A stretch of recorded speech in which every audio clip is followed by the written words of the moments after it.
The emergency session began in chaos. Representatives from 47 species filled the council chamber, their voices blending into a cacophony of alarm, disbelief, and fury. High Arbiter Suthen stood at the center, his 6 eyes fixed on the holographic display, showing the UNS indomitable will in all its terrifying glory. This is impossible. Council member Vexnor's gaseous form pulsed with agitation. The readings must be false. No species could construct such a vessel in less than a century.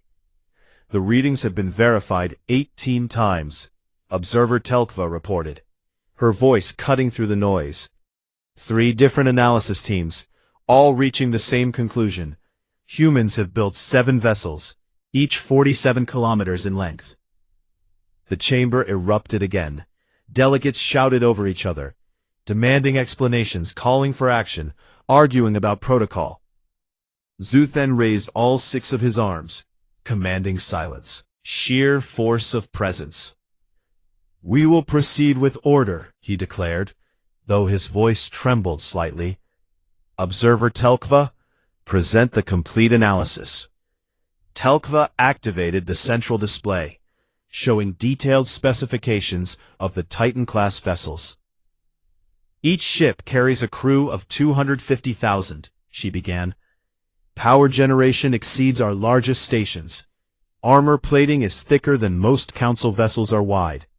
And weapon systems show energy signatures we've never encountered." "How is their technology so advanced?" demanded General Corax, the Council's military commander. "They've had FTL for 80 years. "Their development curve is unprecedented," Telkva explained, pulling up comparative graphs. "Where most species take 300 years to achieve what they've done in 80, humans appear to advance through crisis and necessity, rather than gradual progression." She highlighted specific data points, themselves multiple times, yet each crisis drove innovation. Nuclear weapons led to nuclear power. Artificial intelligence disasters led to better AI safety.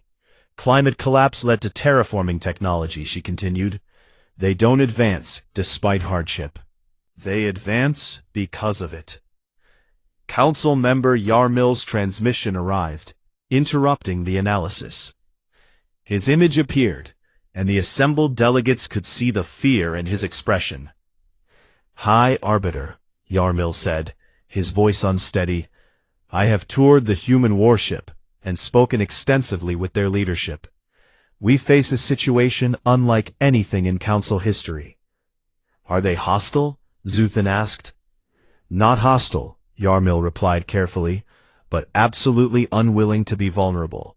They built these ships before knowing we existed, as preparation for threats they might encounter." "That makes them paranoid," General Corax interrupted, "and paranoid species are dangerous." "No," Yarmil said firmly, "they're not paranoid. They're experienced. Their entire history taught them that being unprepared means extinction, so they refuse to make that mistake." He paused, gathering his thoughts.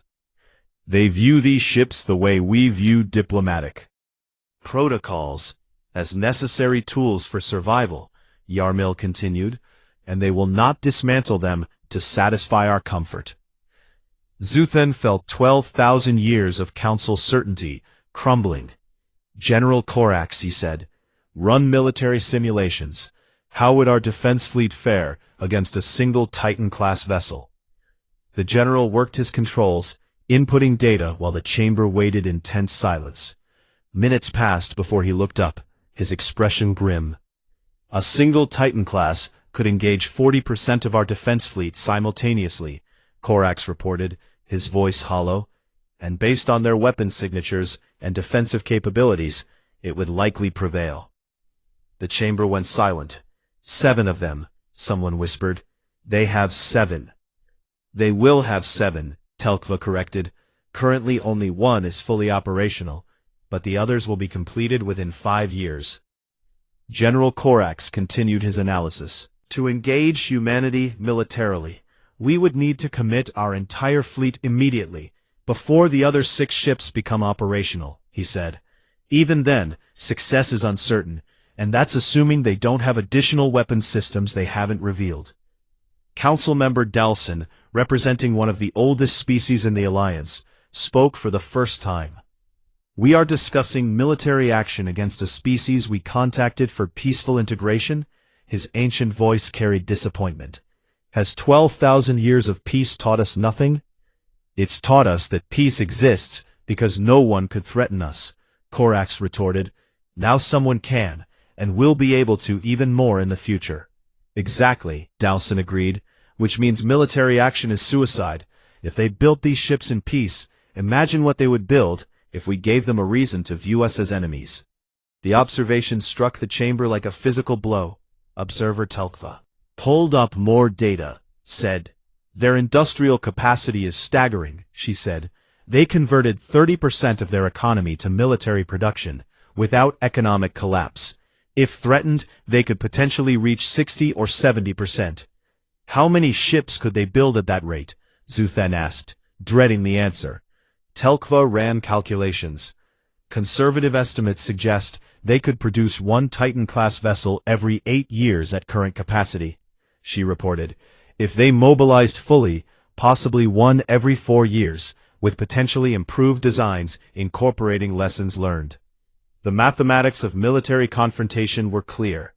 Any conflict would drive human production to maximum capacity, resulting in an ever-growing fleet that the Council couldn't match. We have lived 12,000 years believing ourselves supreme, Dalsin said quietly. Perhaps it is time to admit that our supremacy was never tested until now.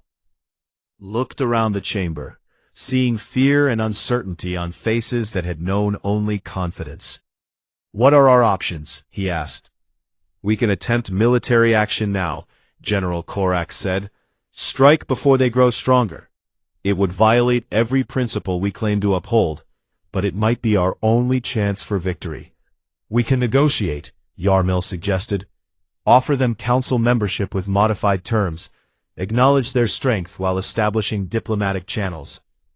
We can isolate them, suggested another delegate. Quarantine human space, refuse all contact, let them remain alone.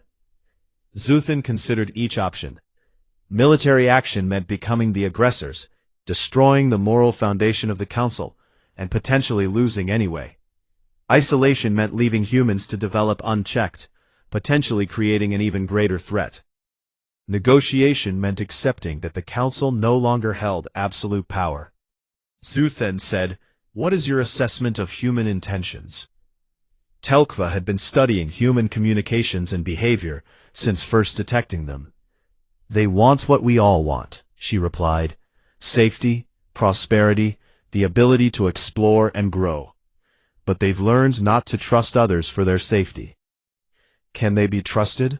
Zuthen pressed. Can we? Telkva countered. They don't know us any better than we know them. We're both operating on assumptions and fear. The truth of that statement settled over the chamber. If we attack them, they'll defend themselves and never trust us, Dalson said. If we isolate them, they'll view us as hostile and prepare accordingly. But if we negotiate, we at least have a chance to build understanding. Understanding with a species that built planet-killing warships? Vexnor protested. Understanding with a species that built defensive warships and then stopped broadcasting their location. Corrected. They're not conquerors. They're survivors. Zuthen made his decision. I will travel to Earth personally, he declared, shocking the assembly. If humanity represents a new era for the galaxy, then the Council must meet it with wisdom, not fear. High Arbiter, the risk, Korax began, is necessary, Zuthen interrupted. We have two choices. Adapt to a galaxy where we're not the strongest power, or cling to supremacy through violence and likely fail. I choose adaptation. He looked around the chamber. Prepare diplomatic proposals for modified council membership, he ordered. We will offer humanity a place among us, but we will also be honest about our concerns. And if they refuse, someone asked, then we learn to live in a galaxy with neighbors we cannot control, Zuthen replied. as species have done since the beginning of time. Observer Telkva felt something shift in the chamber, fear giving way to reluctant acceptance. Acceptance. The Council had maintained peace for 12,000 years, but that peace had been built on unchallenged strength. Now they would learn if they could maintain peace when strength was shared. One more thing, Zuthen added, his voice heavy. We will add a classified amendment to our protocols. Humanity must never be given a reason to build an eighth Titan. The delegates nodded, understanding the implication. 7 ships had changed the balance of power. An eighth would suggest humanity felt threatened. And a threatened humanity, with their proven capacity for rapid military development, would be the Council's worst nightmare. Zuthen looked at the holographic image of the indomitable will one last time. 12,000 years of certainty, ended by a species that had been in space for less than a century. Contact Fleet Admiral Chen, he said to Yarmil. Tell her the High Arbiter of the Galactic Council requests the honor of formal negotiations on Earth. The message was sent, and the galaxy held its breath, waiting to see if peace could survive the arrival of humanity's titans. The United Nations Assembly Hall had been modified extensively for the historic meeting. Atmosphere processors accommodated species that breathed different gases. Gravity wells created comfortable zones for beings of various masses, and translation systems hummed with the effort of converting 47 different forms of communication into mutual understanding. High Arbiter Zuthen entered the hall with a delegation of 12 council representatives, each one carefully selected to represent the diversity and power of the Galactic Alliance. Fleet Admiral Chen Wei waited with Ambassador Rodriguez and a dozen human officials, their expressions carefully neutral. The two groups faced each other across a table that seemed too small for the weight of what would be decided here. High Arbiter Zuthen, Chen said, standing to greet him, humanity welcomes you to Earth. Fleet Admiral Chen, Zuthen replied, the Council hopes this meeting will begin anew. They sat, and for a long moment, no one spoke. Finally, Zuthen broke the silence. I will be direct, as I believe humans appreciate honesty, he began. The Council is afraid of humanity. Chen showed no surprise at this admission. We know, she replied. The question is whether that fear will lead to wisdom or violence. We have chosen wisdom, Zuthen said, though I will not pretend the choice was unanimous. Many council members argued for immediate military action. And why didn't they prevail, Chen asked. Because observer Telkva pointed out something we had not considered, Zuthen explained, gesturing to the young insectoid who sat among his delegation. She noted that you built 7 Titan-class vessels in peace, when you thought you might be alone in the galaxy. If we attacked you, how many would you build? As many as necessary, Chen replied without hesitation. We would mobilize every resource, convert every industrial facility, and build until either we prevailed or ceased to exist. The stark honesty of her statement sent ripples through the council delegation. That is precisely why we chose negotiations, Zuthen said. A military confrontation with humanity would become an arms race we cannot win. Chen leaned forward slightly. High Arbiter, I think there's been a fundamental misunderstanding about why we built the Titans, she said. May I explain our perspective? Please. Zuthen gestured for her to continue. Chen activated a holographic display showing Earth's history. Images of wars, disasters, near-extinction events flowed past. For 10,000 years, humanity has fought itself, she began. Nation against nation, ideology against ideology, tribe against tribe. We have nearly destroyed ourselves repeatedly. The images showed mushroom clouds, burning cities, pandemic hospitals, climate disasters. Survived by the smallest margins, Chen continued. And each time we learned that being unprepared meant death. She changed the display to show humanity's first faster-than-light vessel. 80 years ago, we reached the stars, Chen said. For the first time in our history, we faced the possibility of threats we couldn't even imagine, species with technology beyond our understanding, civilizations that might view us as resources or threats. So you built weapons, Zuthen observed.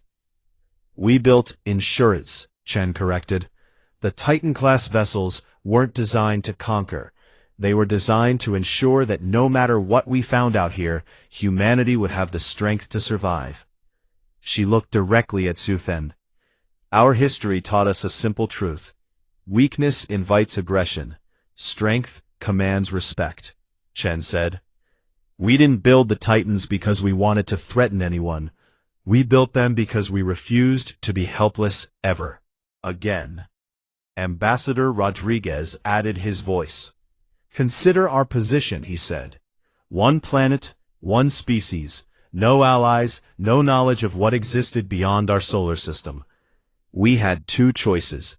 Trust that the universe was kind, or prepare for the possibility it wasn't. And you chose preparation, Observer Telkla said, speaking for the first time. Wouldn't you? Chen asked. If you were alone, vulnerable, and aware that countless other species existed with technology you couldn't match? The question hung in the air. Zuthen realized she was right. Any species in humanity's position would have done the same. Perhaps not as quickly or as extensively, but the basic logic was sound. So what do you want from us? He asked. Chen smiled slightly. The same thing you want from us. Peaceful coexistence, mutual benefit, and the freedom to ensure our own security, she replied. We're willing to join your council, work within your systems, contribute to galactic peace. But, Zuthen prompted, hearing the unspoken condition. But we will not dismantle our defenses to make you comfortable, Chen said firmly. The 7 Titans will remain operational. Our system defenses will remain in place, and humanity will maintain the ability to defend itself. General Corax, who had accompanied Zuthen, spoke up. That creates an imbalance of power, he argued. Your vessels violate the Great Treaty that has maintained peace for 8,000 years. A treaty we didn't sign and didn't know existed when we began construction, Rodriguez countered. You can't retroactively impose your laws on us. Of this class, unless directly threatened by external forces. And in exchange, Zuthen asked, Council membership with certain autonomy provisions, Chen listed. Human space remains under human jurisdiction. We participate in Council decisions, but aren't bound by regulations that compromise our security, and we contribute to mutual defense efforts. The Council delegation conferred quietly. Zuthen weighed the options.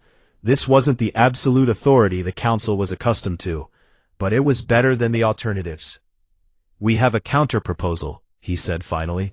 Humanity joins the Council as a full member, maintains current military assets, but shares defensive technology to help other species improve their own security. Not weapons technology, Chen clarified. Defensive systems only, Zuthen agreed. Sensors, armor, power generation, technology that makes everyone safer without increasing offensive capabilities. With her team. We can agree to that, she said, with one addition, joint peacekeeping operations. Human vessels will participate in Council security efforts, demonstrating our commitment to galactic peace. The Titans included? Corax asked skeptically. When appropriate, Chen replied. We're not hiding our strength. We're offering to use it for mutual benefit. The negotiations continued for 3 days. Details were hammered out, compromises reached, language carefully crafted. Finally, on the 4th day, both sides stood before the assembled delegates of humanity and the Council. We present the Accord of Mutual Survival, Zhu then announced, a treaty that acknowledges both our differences and our common interests. Chen read the key provisions. Humanity joins the Galactic Council as a full member, with autonomous jurisdiction over human space. Human military assets remain at current levels unless external threats require. Expansion. Defensive technology sharing to enhance collective security. joint peacekeeping and defense operations, mutual respect for sovereignty and security concerns. Both leaders signed, and the assembly erupted in applause, some enthusiastic, some reluctant, all relieved. Later, in a private meeting, Zuthen spoke candidly with Chen. "There's a classified addendum to our council protocols now," he admitted. "Humanity must never be given a reason to build an eighth Titan." Chen smiled. "There's a classified human military directive," she replied. "Construction plans for Titan 8 begin immediately if the council threatens our sovereignty." They looked at each other and laughed, a sound that transcended species, born of mutual understanding. "We're going to have an interesting relationship," Zuthen observed. "Built on honest fear and reluctant respect," Chen agreed. "But honest nonetheless." 50 years later, when an unknown force emerged from the galactic rim, threatening all known civilizations, it was the 7 Titans that led the combined fleet. The UNEN Indomitable Will commanded ships from 48 species, its massive weapons batteries finally unleashed against an enemy that justified their existence. High Arbiter Zuthen, ancient now and near the end of his life, watched the battle from council headquarters. "We were so afraid of them," he said to observer Telkva, who now served as council military coordinator. "We still are," she replied, watching as the Titans tore through enemy formations. "But we're grateful too. They built these monsters thinking they might face us, and instead they saved us all." The battle raged for 6 days. When it ended, the hostile force was destroyed, and the Titans returned to their stations. Humanity had proven what Zuthen had suspected 50 years ago. They hadn't built warships to conquer. Built them to survive. And in doing so, they'd given the galaxy a chance to survive as well. The Council's 12,000 years of peace had been maintained through weakness, masquerading as strength. Humanity's arrival had revealed that truth. But it had also revealed something more important. That real peace required the strength to defend it, and the wisdom to know when not to. As the Indomitable Will passed by Council headquarters, Zuthen raised a hand in salute. Captain Rodriguez, now a fleet admiral himself, returned the gesture. 2 species that had met in fear had become allies through honest recognition of each other's nature. The galaxy would never be the same. And perhaps, Zuthen thought, that was exactly what it had needed all along. The UENS, Indomitable Will, hung in space like a dark monument to humanity's deepest fears and greatest capabilities. Yarmil's legs gave out, and he collapsed into his command chair, unable to process what his sensors were telling him. 47 kilometers, the sensor officer whispered, her voice breaking. 47 kilometers long. The Titan-class warship dominated Earth's orbital space, its hull reflecting sunlight in ways that suggested armor plating thicker than most Council vessels were wide. Weapons ports lined its surface, like the scales of some massive predator, and energy readings indicated power generation that exceeded the entire Harmonious Dawn by factors the computer struggled to calculate. "This violates the Great Treaty," Yarmil said, though his voice carried no authority, only shock. "No vessel may exceed 2 kilometers. The Council has maintained this law for 8,000 years. Captain Rodriguez shifted. Uncomfortably. "Ambassador, with respect, humanity isn't part of the Council yet, so we're not bound by your treaties," he said gently. "We didn't know about your laws when we designed the Titan class. We only knew we needed something that could protect humanity if we encountered hostile forces." The communications officer made a strangled sound. "Ambassador, sensors are detecting 6 more similar signatures. They appear to be in various stages of construction in orbital shipyards. 6 more. 7 total. 7 ships that each could likely destroy the entire Council defense fleet single-handedly." Yarmil's hands trembled as he activated emergency transmission protocols, sending everything they were seeing directly to Council headquarters. The signal would take hours to arrive, but when it did, the Council would face a crisis unlike anything in their 12,000-year history. "We would like to invite you aboard the Indomitable." "Will," Rodriguez said, his voice careful and diplomatic. "Fleet Admiral Chen believes a tour might help you understand our perspective." "Understand?" Yarmil's voice came out harsh. "Understand what? That humanity has built weapons capable of destroying entire civilizations? That you've created vessels 23 times larger than anything the galaxy has seen in millennia? That we built them hoping we'd never need to use them," Rodriguez replied quietly, "but refusing to be helpless if we did." 2 hours later, Yarmil and his delegation stood in the docking bay of the Indomitable Will, surrounded by vastness that defied comprehension. The bay itself could have held the entire Harmonious Dawn with room to spare. Hundreds of smaller craft lined the walls, fighters, bombers, assault shuttles, each one representing military capability that made Yarmil's head spin. Fleet Admiral Chen Wei met them personally, a human woman whose age was difficult to determine, but whose bearing spoke of absolute authority. "Ambassador Yarmil," she said, extending her hand in the human greeting gesture. "Welcome aboard humanity's hope and our greatest fear." "Greatest fear?" Yarmil asked, taking her hand. Cautiously. "We fear what we had to become to feel safe," Chen replied, gesturing for them to follow her. "Come. I'll show you what desperation and determination can build." The tour was both fascinating and terrifying. Chen led them through corridors wide enough to drive vehicles through, past crew quarters that housed 250,000 personnel, through manufacturing bays that could produce weapons and ammunition indefinitely, and into command centers that coordinated more systems than some council species had on their entire homeworlds. "Artificial gravity throughout," Chen explained. "Redundant life support systems that can sustain the crew for 20 years without resupply. Armor plating designed to withstand weapons we haven't even invented yet." "Why?" Yarmil finally asked. "Why build something like this? What threat could possibly justify such extremes?" Chen stopped at a viewport that looked out over Earth. The blue planet turned slowly beneath them, peaceful and beautiful. 80 years ago, we discovered faster-than-light travel," she began, her voice taking on a storytelling quality. "For the first time in human history, we could reach the stars, but we had no idea what was out there." She gestured toward the viewport. "Earth is all we have, Ambassador. One planet, one species, no colonies, no allies, nothing but ourselves," Chen continued.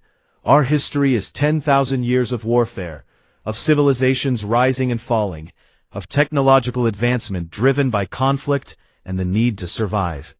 Yarmil listened, beginning to understand the human perspective, even as it terrified him. "We nearly destroyed ourselves 6 times in the last century alone," Chen said softly. "Nuclear weapons, biological warfare, artificial intelligence gone wrong, climate collapse. We survive by fractions, by luck and desperate innovation." She turned to face him directly. "When we reached the stars, we made a collective decision as a species," Chen said. "Never again would we be unprepared. Never again would we be helpless. Never again would we trust that the universe was kind." "So you built these," Yarmil gestured at the massive ship around them.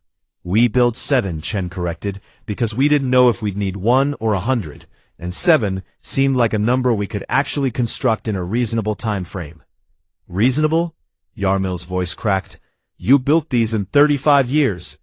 33, actually," Chen said with something that might have been pride. "We started construction 3 years before we detected your council's existence. By then, we'd committed too many resources to stop." The communications officer interrupted them, his face pale. "Admiral Chen, Fleet Admiral, we're receiving a transmission from the Council. They're requesting immediate explanation of our military capabilities." Chen glanced at Yarmil. "I assume your people received the data?" Hours ago, Yarmil confirmed, the High Arbiter will be convening an emergency session. Then perhaps we should have a frank conversation about humanity's intentions, Chen suggested, before your council makes assumptions that could lead to unfortunate decisions. She led them to a conference room, where holographic displays showed the Titan-class specifications in detail. Yarmil's delegation stared at numbers that seemed impossible. Main weapons batteries capable of cracking planetary crusts. Point defense systems that could track and destroy thousands of targets simultaneously. Power generation that could supply energy to entire cities. Manufacturing capabilities that made the ship self-sufficient for decades. This single vessel, one of Yarmil's military advisors said, his voice hollow, could fight the entire council fleet and likely win. Probably, Chen agreed without hesitation. We designed them that way. Overwhelming force, massive redundancy, the ability to stand alone against unknown threats. And you have 7, the advisor continued, soon to be operational. 6 are still under construction, Chen clarified. But yes, within 5 years, humanity will have 7 Titan-class vessels fully operational. Yarmil felt the weight of that statement. 7 ships that could reshape the galactic balance of power. 7 ships built by a species that had possessed faster-than-light travel for less than a century. 7 ships commanded by beings whose history was defined by survival through strength. What do you want? He asked finally. What does humanity want from the galaxy? Chen was quiet for a long moment. We want what everyone wants, she said eventually. Safety, prosperity, the chance to explore and grow. But we want it on our terms, with the strength to defend ourselves if necessary. The Council will see this as a threat, Yarmil said. We know, Chen replied, but we'd rather be seen as a threat and be safe, than be seen as weak and be destroyed. She pulled up another display, showing the partially constructed Titan-class vessels. Here's what I'll tell you, Ambassador, and you can relay it to your council, Chen said, her voice firm. Humanity doesn't seek conflict, but we won't be pushed around. We'll respect your laws where reasonable, but we won't dismantle what we've built to make you comfortable. And if the council demands it? Yarmil asked. Chen's expression hardened. Then they'll learn why we built 7 of these instead of 1, she said quietly. And they'll learn that humans, when pushed, don't surrender. We build more ships. The silence that followed was heavy with implications. Yarmil realized he was witnessing a fundamental shift in galactic power dynamics. The Council's 12,000 years of unchallenged authority had just encountered something they'd never faced before. A species that had prepared for war before ever meeting potential enemies. A species that viewed strength not as aggression, but as survival. A species that had built monuments to their fear and called them hope. I need to speak with the High Arbiter, Yarmil said finally. Of course, Chen agreed. Take all the time you need. Humanity has waited 80 years to meet the galaxy. We can wait a bit longer for the galaxy to decide what to do with us. The harmonious dawn emerged from faster-than-light travel at the coordinates humans had transmitted, appearing at the edge of a massive gas giant's orbit, Jupiter, according to the human designation. Yarmil stood on the bridge, his elegant form silhouetted against the viewport that showed the enormous planet and its many moons. Scan for human vessels, he commanded, expecting to wait several hours for contact. 3 ships approaching, Ambassador, his sensor officer reported immediately. They were waiting for us. Yarmil felt a small flutter of surprise. Most species needed time to detect arrivals and dispatch greeting parties, yet humans had positioned vessels at the exact arrival point. Display their specifications, he requested. The holographic readout showed 3 identical vessels, each approximately 450 meters in length, bristling with what appeared to be weapon ports and armored plating, these as destroyer-class vessels. The communications officer reported, "We are receiving a transmission." A human face appeared on the screen. hairless on top with a carefully maintained facial covering humans called a beard, and eyes that seemed to evaluate everything they saw. "Welcome to human space," the human said, his voice translated into Yarmil's language. "I am Captain Rodriguez of the UNES Vigilant. We will escort you to Earth for formal negotiations." "We are honored by your greeting, Captain Rodriguez," Yarmil responded with his most diplomatic tone. "Your promptness is remarkable." Something flickered in the human's eyes.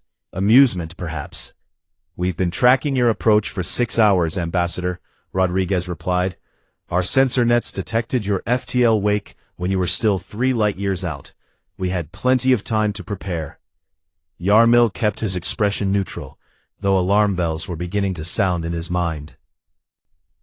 Harmonious Dawn used advanced stealth systems that made detection difficult until arrival. Humans shouldn't have been able to track them at such distances. "Shall we proceed to Earth?" Rodriguez asked. "The journey will take approximately 3 days at diplomatic speeds." The trip passed in a way that gradually transformed Yarmil's polite concern into genuine unease. The 3 human destroyers maintained perfect formation around the Harmonious Dawn, their movements precise and coordinated in a way that suggested extensive training. On the second day, Yarmil invited Captain Rodriguez aboard for a cultural exchange, a standard practice meant to build understanding.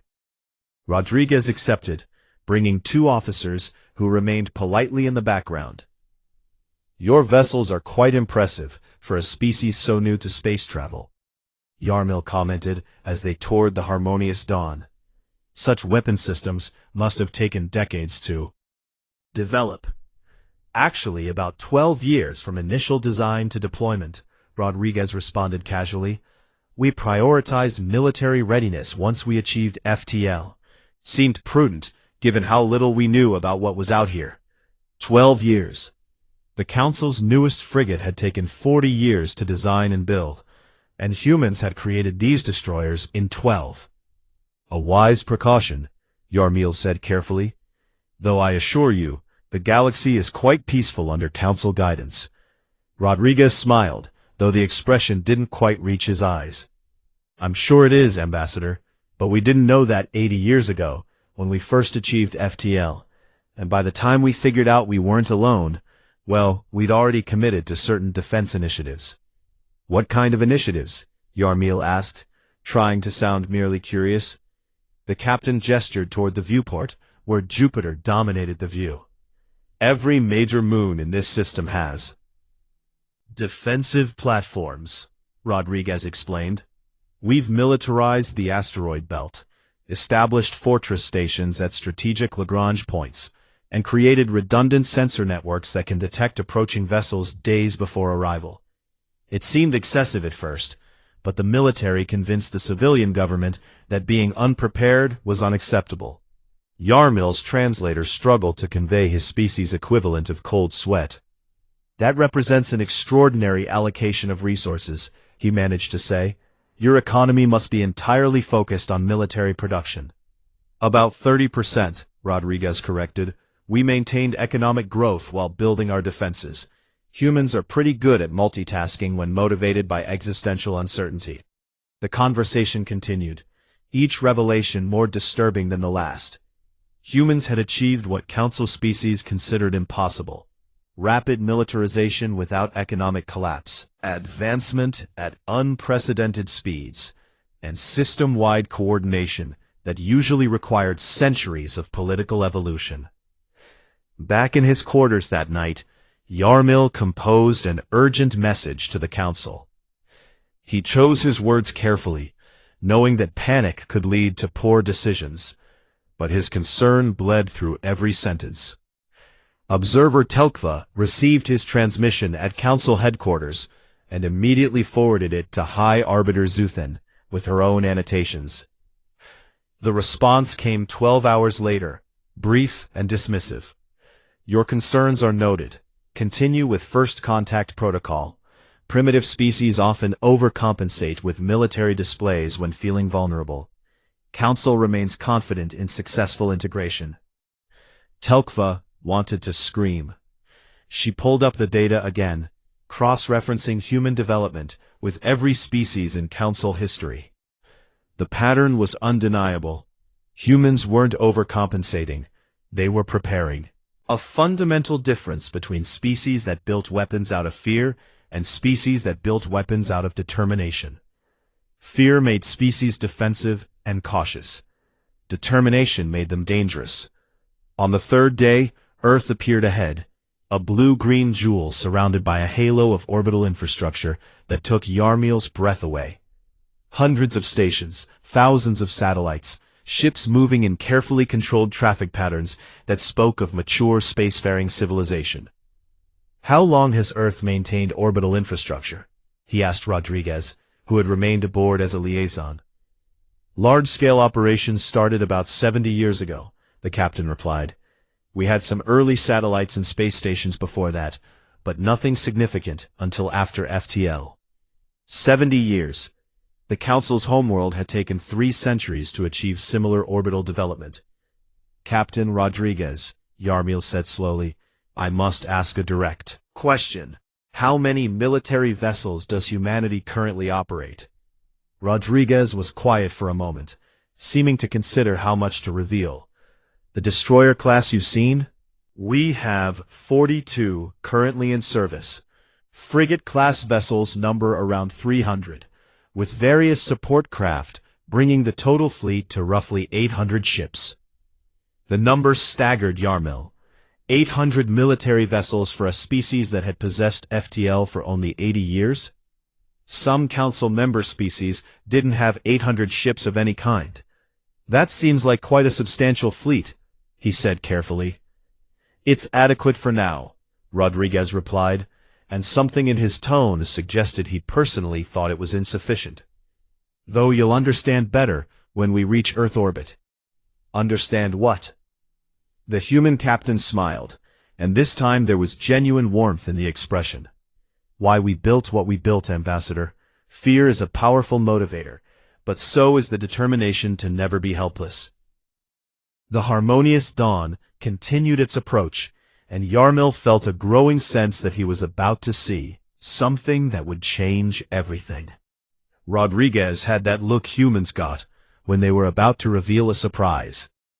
And given everything Yarmil had learned about human nature in the past 3 days, their surprises were likely to be significant.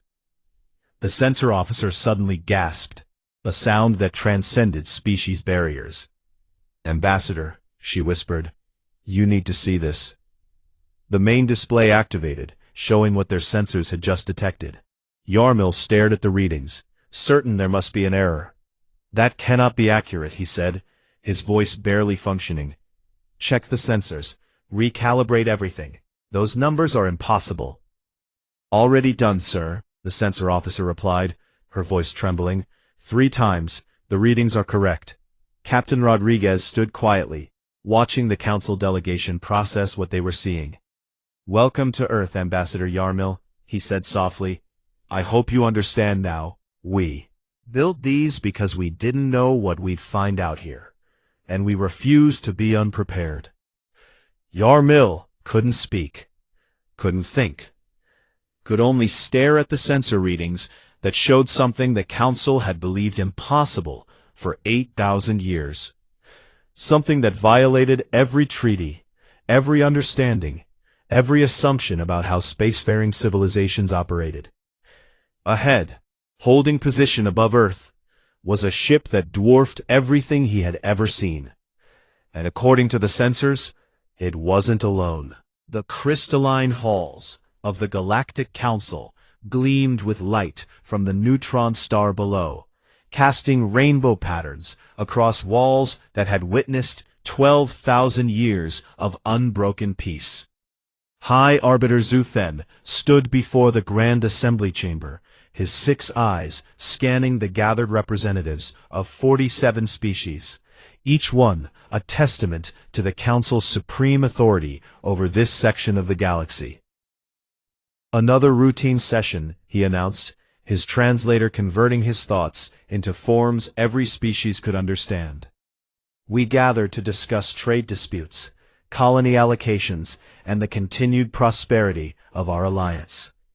The chamber hummed with agreement, a sound that blended clicks, whistles, electromagnetic pulses, and subsonic vibrations into something resembling harmony. Observer Telkva shifted nervously in her seat near the back of the chamber, her chitinous fingers tapping against the datapad that held information she had been reviewing. For 3 solar cycles. She was young by council standards, only 15 years in service, and bringing concerns to the High Arbiter required courage she wasn't certain she possessed. "High Arbiter," she transmitted, her voice barely rising above the general murmur. "I request permission to present new findings from Sector 771. Zuthen's expression showed mild annoyance, the kind reserved for interruptions of carefully planned agendas. But protocol demanded he acknowledge her.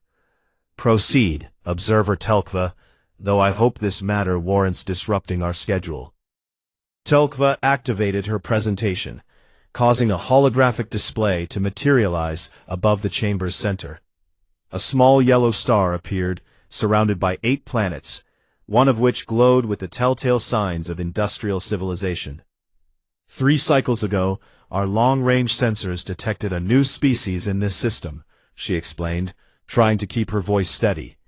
They call themselves humans, and they have achieved faster-than-light travel. Several council members made sounds of polite interest, though most seemed bored. New species were discovered every few decades, and the process of observation and eventual contact had become routine over millennia. "How long have they possessed industrial technology?" asked Councilmember Vexnor, a gaseous being whose form rippled with curiosity. "Approximately 200 of their years," Telkva responded. The chamber fell silent. Then laughter erupted from multiple delegates, a cacophony of amusement that made Telkva's antenna droop with embarrassment. 200 years? Zuthen's voice carried clear disbelief. From primitive combustion engines to faster-than-light travel in 2 centuries? Observer, please check your calculations. Such rapid advancement is impossible. "I have checked them 17 times, High Arbiter," Telkva insisted, her voice firmer now.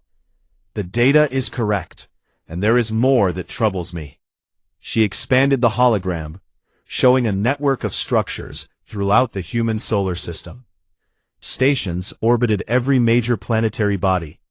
Defensive platforms ringed the asteroid belt, and energy signatures indicated widespread militarization. "They have fortified their entire star system," she continued. "Every moon, every strategic position, every approach vector has been armed and defended." Councilmember Yarmil, a tall, elegant being who served as the council's chief diplomat, leaned forward with interest. "Fascinating," he mused. "They clearly expect threats, yet they broadcast radio signals openly, almost desperately seeking contact. A contradiction in behavior. Perhaps they are simply cautious." Delegate. "Many young species fear the unknown." Zuthen waved a dismissive appendage, already growing tired of the discussion. "They are clearly eager for contact, as Observer Telkva noted, and their defensive posture is merely the paranoia common to isolated species," he declared. "We shall follow standard first contact protocol, dispatch the Harmonious Dawn with a diplomatic envoy, make peaceful contact, and begin the process of integration into the Council." "High Arbiter," Telkva transmitted urgently, "I strongly recommend we proceed with additional caution. The rate of their technological advancement is unprecedented, and their military development seems appropriate for a species that developed alone," Zuthen interrupted, his tone making clear the discussion was over. "Observer Telkva, your diligence is noted, but 12,000 years of successful first contacts speaks louder than nervous speculation. Councilmember Yarmil, you will lead the delegation." Yarmil stood gracefully, bowing his head in acceptance. "It will be my honor, High Arbiter. I shall prepare the Harmonious Dawn for immediate departure." As the council moved on to other matters, Telkva remained focused on her datapad, scrolling through information that made her increasingly uneasy. The human development curve wasn't just fast, it was aggressive, focused, and showed a level of coordination that usually took species thousands of years to achieve. Their weapons technology had progressed even faster than their propulsion systems, and every piece of intercepted communication suggested a species obsessed with preparation for conflict. She pulled up historical data on other species at similar development stages. The comparison made her blood run cold. Where other species had spent centuries debating the ethics of space colonization, humans had militarized their solar system in under a year. Where other species had built small exploration vessels, humans had constructed vast industrial complexes in orbit around multiple planets. Where other species had approached the stars with wonder and hope, humans had approached them with determination and weapons. "They are not like us," she whispered to herself, knowing no one was listening. "They are not like anyone we have ever encountered." But the council had made its decision, and the harmonious dawn was already being prepared. Yarmil selected his crew carefully, choosing diplomats and cultural specialists who had successfully integrated dozens of species into the council. The ship itself was a masterpiece of council engineering. 800 meters of elegant design, equipped with translation technology, cultural databases, and gifts meant to demonstrate the council's goodwill and technological superiority. "We depart in 3 cycles," Yarmil announced to his team. "Will be a routine first contact. We extend friendship, demonstrate the benefits of council membership, and welcome another species into galactic civilization." His crew nodded confidently, having heard similar briefings dozens of times. None of them noticed observer Telkva in the observation gallery above, watching their preparations with growing dread. She had submitted her concerns in writing, following proper protocol, and had been politely thanked and dismissed. The council's confidence was absolute, built on 12 millennia of unchallenged supremacy. No species had ever posed a threat, and the Great Treaty ensured no vessel larger than 2 kilometers would ever be constructed.